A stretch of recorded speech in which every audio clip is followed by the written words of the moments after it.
This is QTV News. I am Marietu Sidibe and thanks for joining us. Coming up, the Secretary General of the TRRC tells QTV that the Commission's next session will focus on the infamous witch hunting carried out by former President Jammeh. Motorists who submitted vehicle number plate applications to the GRA ahead of the service being contracted out are given assurances about their applications. We hear how a story on QTV inspired a donation to the only school in Dangan village. The Gambia Immigration Department organizes a 2-day retreat for senior officials. For more on these and other stories, stay tuned.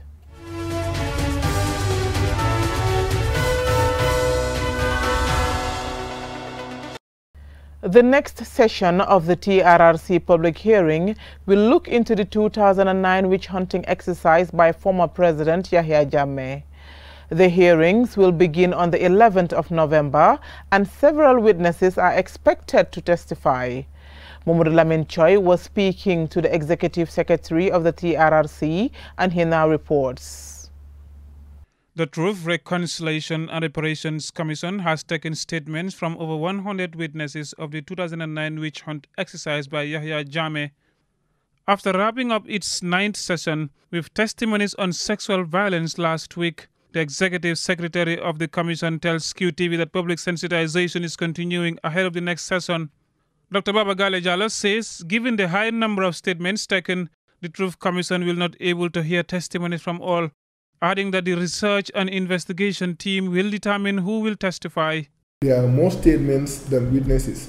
That doesn't mean that the statements are going to be thrown away. The statements will be stored, they will be put on our database, and the people who gave those statements are still victims. They might still benefit from reparations. Some victims of the witch hunt are reported to have died subsequently. In such instances, families of victims are also expected to give testimonies. The 4 weeks hearing will start from 11th of November to the 5th of December. However, due to the high number of possible witnesses expected in the session, the TRRC will conduct hearing at both its headquarters and in communities in the West Coast region and North Bank region. The Executive Secretary says this is also part of their effort to decentralize public hearings in the country.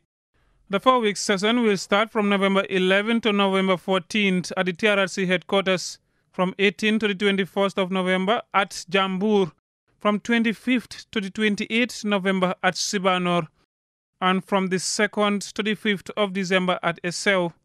Dr. Jallow appeals the public to stay away from harassing victims who testify before the Commission, noting that insensitive comments on victims can amount to a criminal offense.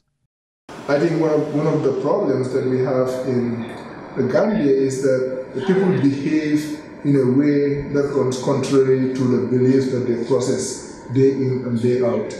And I think, having empathy, having sympathy, being sensitive to the plight of other people would be very helpful. But yes, if somebody goes beyond the act of just expressing your opinion to the act of harassing somebody, then you might be committing a crime. The Executive Secretary further reveals that there has not been any request for hidden identity from any witness expected to testify. The TRRC, according to Dr. Jallow, is faced with the challenge of managing public opinion and high expectations of victims for reparations. He adds that an entire reparation program is on to address urgent needs of victims, while they hope to roll out reparations late this year or next year. Mohamed Lamin Choi for QTV News. The Public Relations Officer of the Gambia Police Force, ASP Lamin Jai, clarifies to QTV the fate of those who had submitted vehicle number plates applications with the Gambia Revenue Authority before the contract for issuance was awarded to Comfort Quality Services. The PRO also clarified the position relating to vehicles with old number plates. Here is an excerpt. We know some people have said they have got their authentic receipts from GRA and they have not been issued with number plates. And so to make this clear, we want to let them know that plans are underway to announce very soon that Comfort Quality will start issuing them number plates, especially those that have authentic receipts with them. They can we will announce first. Because we want us to, first of all, make this public announcement. And once this announcement is done, then these people can come forward with their authentic receipts, because these receipts will be verified. And once they are verified, then they will be issued with their plate. And also there is something that we also want to clear, that is the issue about replacement. It has also generated some discussions within the public. And that is to say, people who are already with number plate, if they wish to replace them, then there is a system they can follow. And this is if they wish. The Gambia Immigration Department on Tuesday organized a two-day retreat to discuss administrative and operational issues and to evaluate the institution's strategic plan 2019-2024. Lamin Dabo reports. The event is intended for the Immigration Department and stakeholders to share successes, review challenges, and devise future activities to equip the department to implement activities embedded in its 5-year strategic plan. The Director General of the Immigration Department, CDM Toure, says the retreat is timely and the first of its kind in the history of the institution. He further highlights on the main objective for organizing such a forum, part of which include the reform agenda. Talking about the implementation of this, we deliberately realized that the regional commissioners, their operations officers and their reporting officers, which is their personal assistants, who do the writings for them, needs to be drafted in to be part of the retreat. This is a way of them knowing what reporting template we are coming to give them and how to utilize the reporting template. It is also a way of them going through the 5-year strategic plan and know the benchmark activities that relates to their respective regions. Then this work is going to be checkmated by the Research and Planning Office as well as the reporting office that we have at the headquarters. Kodun Jaiso, Assistant Secretary under the Ministry of Interior, explains that the implementation aspect of a strategic plan is crucial as it is where the real action takes place. She urges the participants to take advantage of the retreat. This is the most rigorous and demanding part of the entire strategic management process, and that one that will require the most input the institution resources. However, it is done right. It will ensure the achievement of objectives and the success of the institutions. The National Security Advisor, retired Colonel Mamadou Badji, said the security sector for the past 22 years had been compromised due to several factors, including a lack of interest from key stakeholders, among others. He further explains the reasons that motivated government to come up with the security sector reform. It also would enhance compliance with existing regulations and laws in the public security service delivery, thereby contributing to the creation of an enabling environment for sustainable economic growth and development, and finally, to be able to entrench a culture of accountability, transparency, and ethics in the security provisions, management, and indeed oversight.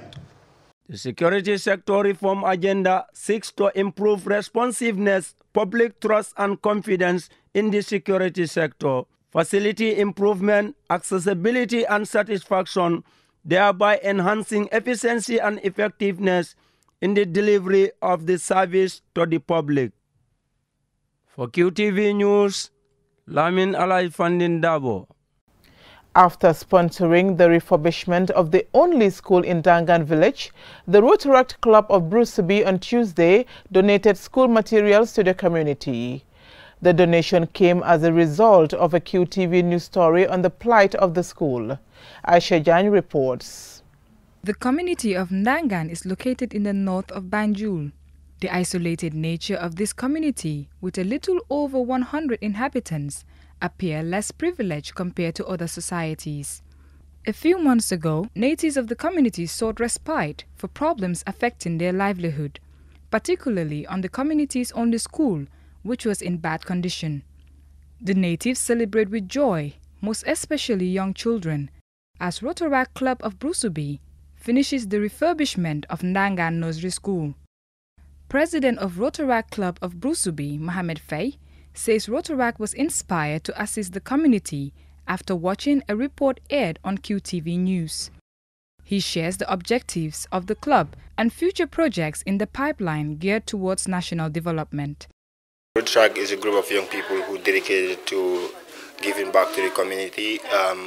They give back their time, their talent, and their treasure to make sure that the world will be in a safer place. Because we love the community, because we love what we are doing, because we are humanitarians, so we decided that we are going to take this and put it part of our plans to make sure that we implement this and impacted the life of the young ones that are here.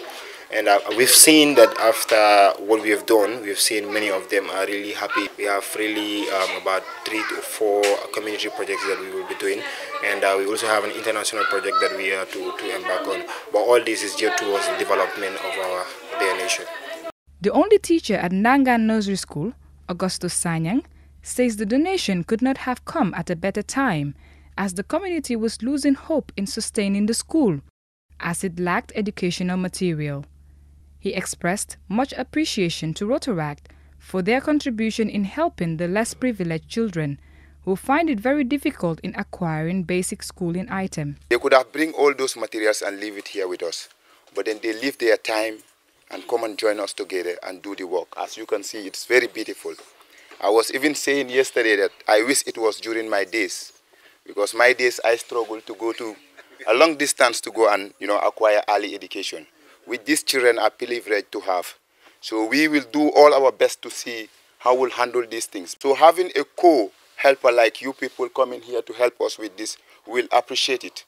Because education, we know, is very important. So everybody that invests in education wants the forwardness of this country.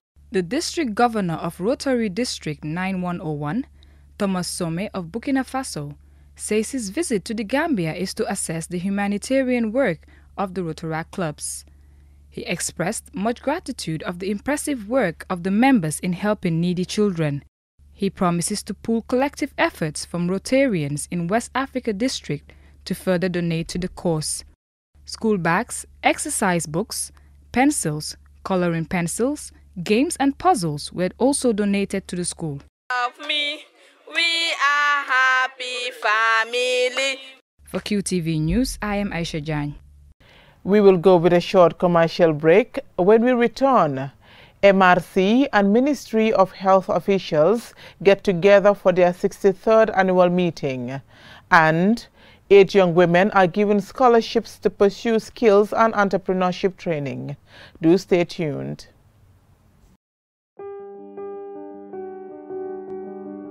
With so many things to do in a single day, it's important to have a network you can trust. When there's family and friends to connect with and business calls to make, you need a network that is reliable and fast. Talk longer, browse faster, go farther, and roam wider. When your network is solid, the world is your oyster. QCell, your trusted network in the Gambia.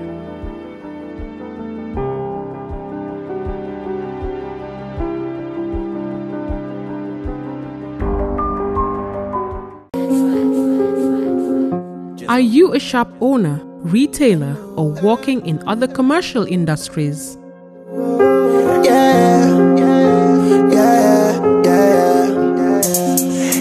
Customers are looking to buy things every day.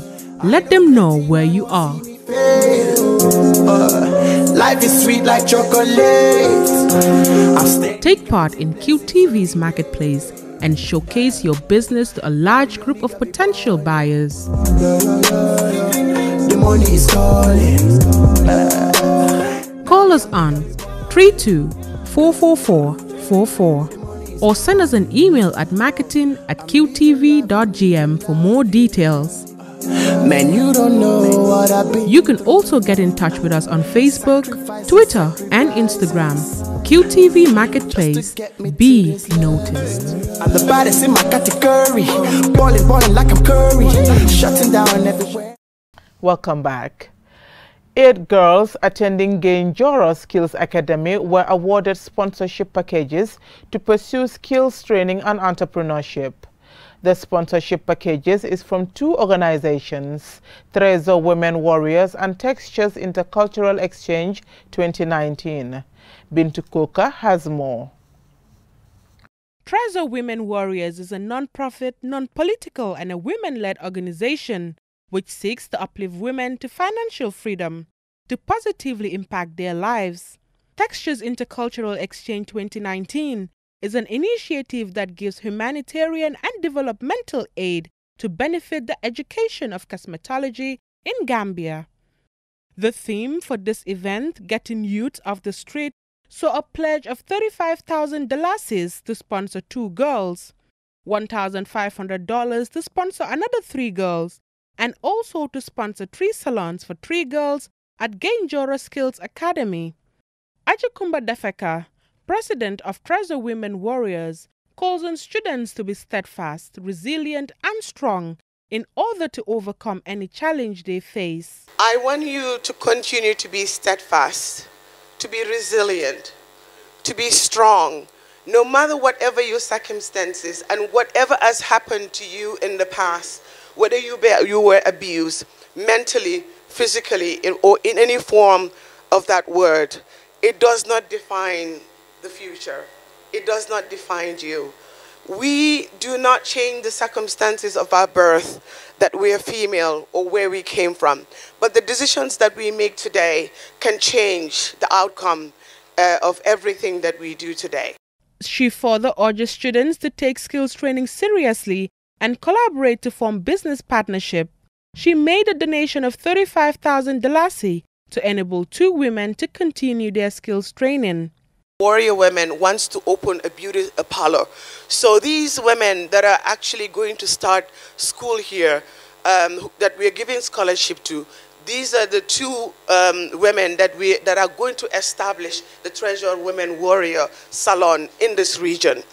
Lavina Joseph, a member of Textures Intercultural Exchange 2019, announced that she will sponsor 3 salons for 3 young girls to start being entrepreneurs.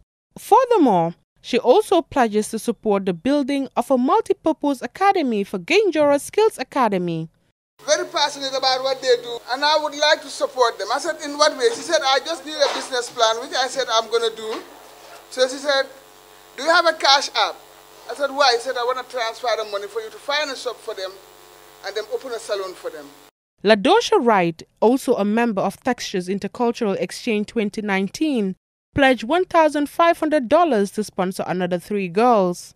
$1,500 to support 3 students in the institution. $1,500. We selected 3 because we always have some that needed the support. Fatu Sengay, proprietor of Gambia Skills Academy, says she is proud to be a social entrepreneur and thanked the donors for empowering young girls. Because I know we are the mothers, we are the carers, we look after our husbands first, our kids, our family, and everybody who comes around us.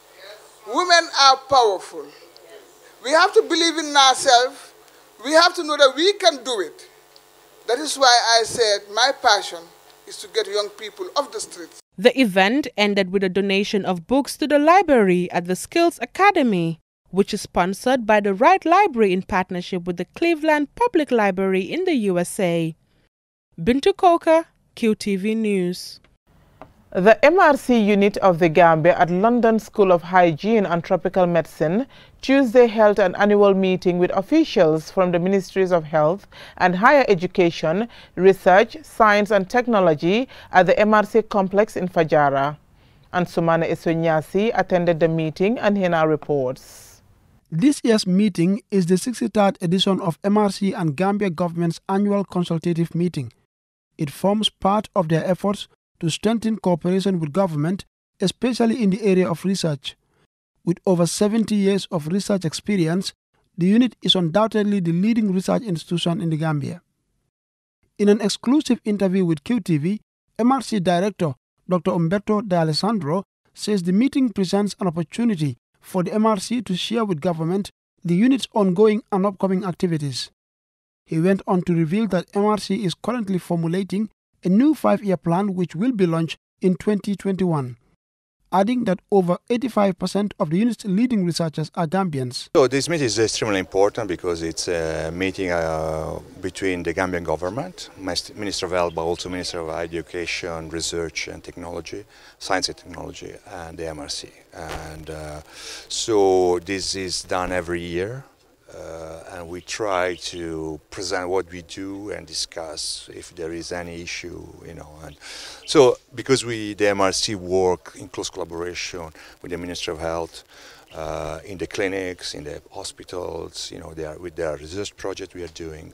So it's very important that we have this dialogue. Speaking on behalf of the Ministry of Health, Dr. Mustafa Bitey says MRC is a major stakeholder in the country, adding that government recognizes their work. With MRC, there's lots of training going on in the medical school, and their intervention and contribution has been immense. I was also in the medical school, and we were taught by MRC staff, in the different areas like pediatrics and internal medicine.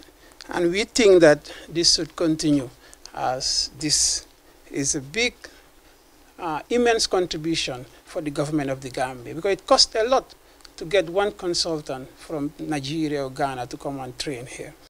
James Gomez, the Director of Research at the Ministry of Higher Education, says the unit's activities are in line with government's National Health Strategic Plan. Our common goal is sharing research, management, ideas and output. The stakeholders from different parts of the Gambia are gathering here today for a common goal for fostering partnership for common development and promotion of research for effective policy decision making. MRC Gambia, in collaboration with the Ministry of Health, is currently implementing 31 projects with a special focus on maternal, neonatal and child health in the country. Ansumana Isonyasi for QTV News. Before we end this bulletin of the news, let's take a quick look at our main stories. The Secretary General of the TRRC tells QTV that the Commission's next session will focus on the infamous witch hunting carried out by former President Jammeh. Motorists who submitted vehicle number plate applications to the GRA ahead of the service being contracted out are given assurances about their applications. We hear how a story on QTV inspired a donation to the only school in Dangan village. The Gambia Immigration Department organizes a 2-day retreat for senior officials. That's all we have for you in this edition of the news. Join us tomorrow for more news. Thank you for watching.